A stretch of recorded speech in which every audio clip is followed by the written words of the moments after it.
If you don't know already, most video game studios still use haircards for their workflow. Even Witcher 4, which is one of the biggest games that are coming out next year, is clearly made with haircards. So, in order to keep up with them, we need high quality haircards to start making hair. Last year, I made a tool for Blender with lots of different options, where you could easily make haircards inside Blender pretty quick. It has gotten really popular since then, but it had a lot of flaws and missing features. So I fixed all of that in this new version. Plus, I fully overhauled the UI for better experience. And in this video, I'm gonna show you how you can make your customized haircards really fast using this tool. Let's do it. First, go to the link in the description and download it. To install it, go to Edit, Preference, Add-on, click on this drop-down thing, and click on Install from Disk. Find the latest version you just downloaded and click on it.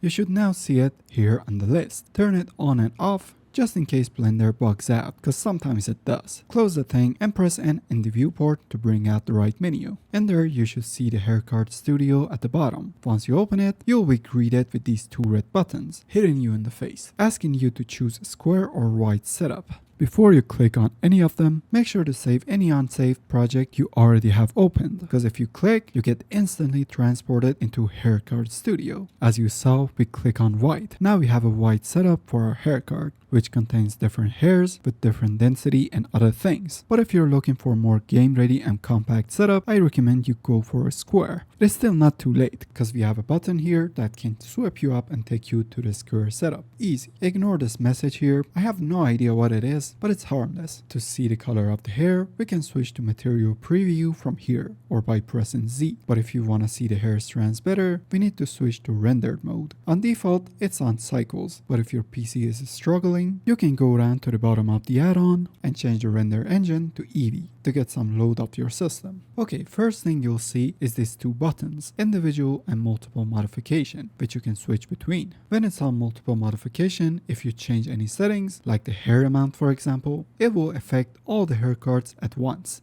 But if you switch to individual, select the hair we want, then click somewhere else so the yellow glow around it disappears, we can now decrease the hair amount, and it only affects that particular hair. Next we got count. If you already work with any type of hair strands in Blender, you already know what it is. Let me show you from a different angle. If we decrease it to 2 for example, basically you have 1 point in the beginning and 1 at the end, resulting to a straight line instead of actual hair strand. But if we increase it 1 by 1, you can see the curve is getting smoother and smoother, and more curl gets added to the hair. Because more points in a hair strand means more flexibility on the hair, so the curls get more space to act. So you need to decide if your hair needs more curve or less using this option. After that, we're getting to the good part, which is the hair color. You can simply change the color of the hair from the color picker here to basically any color you want. And also, if you enable gradient color, it switches to gradient. Hell, even the thumbnail changes. Is that cool or what?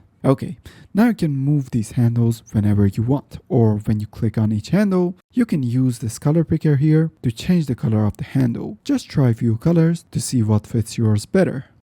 And from the settings here, you can change the transition between these colors, maybe even make it sharp. Let's go back to our default color, which was a brown color. Here you can change the glossiness, which makes the hair more metallic and shiny. For example, blonde hair is usually more shiny, so if we select the color close to blonde, then increase the glossiness, we get a really nice blonde color. After that we got sheen, which is basically the roughness of the material. The more you increase it, the duller the material gets. And also let's not forget that if we switch to individual point, we're able to change the color of this haircard. The others will stay the same. Hair strand thickness determines the thickness of each part of the strand. Roots make the beginning of the hair thicker or narrower, and the tip option make the tip thicker or narrower. Hair length is obvious, so I don't have to explain it. It just changes the length of the hair. But say your character doesn't have a perfect haircut. What will you do? If you turn off the fix button, you get two options, minimum and maximum, meaning the hair will have uneven length throughout the haircut. Lowest length will be the minimum and the highest will be the maximum, so the hair length varies between these two numbers. Next we got hair spread, which is the amount of space between each hair strands. Closer to 0 means less space between each of them, and farthest from 0 means more space. After that, in the hair clumping section, we got a similar thing going on, but they're not the same at all. This one controls the amount of clumping, meaning if you decrease the amount, bunch of the hair gets closer to each other, making a clump of hair. Smaller the value, closer they get to each other. You can do it for the root or the tip. Next one is hairline shape. There are people who has really sharp hairlines because they probably have good genes, but the others don't. So that's why I made this, so you can choose whether you want the hair to start at a perfect line or fading. Increasing it usually makes the results better. Okay, we're done with the main hair options. Now it's time for the extra effects. I already have the hair curl on to show you the strand point, but we can turn it off now. First we got hair frizz. If you enable it, you see the orange color light turns on, which tells you this feature is enabled. Then a menu comes out and you can change the scale of the hair frizz.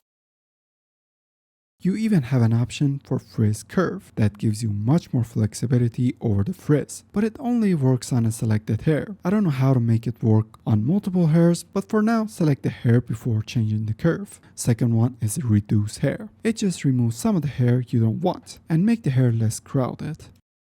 When we enable hair curl, in the menu you can change the amount of curls, and from the scale you can change the size of these curls, make it big or small. Next one is pretty cool, hair messiness. It makes the hair much more believable since most of the time people don't have soft hair. There's always at least some hair sticking out of the clump of the hair. This is basically that. You can make it more intense by increasing the strength. Change the scale, adjust the starting point so it only starts at a certain height. And finally increasing or decreasing the amount so we have less or more hair sticking out of the clump. It's up to you. We're basically done with the hair settings. Now we're gonna go through the export process. First we have this lighting option, which results to a sharp or duller highlights. After that you can change the location of the light.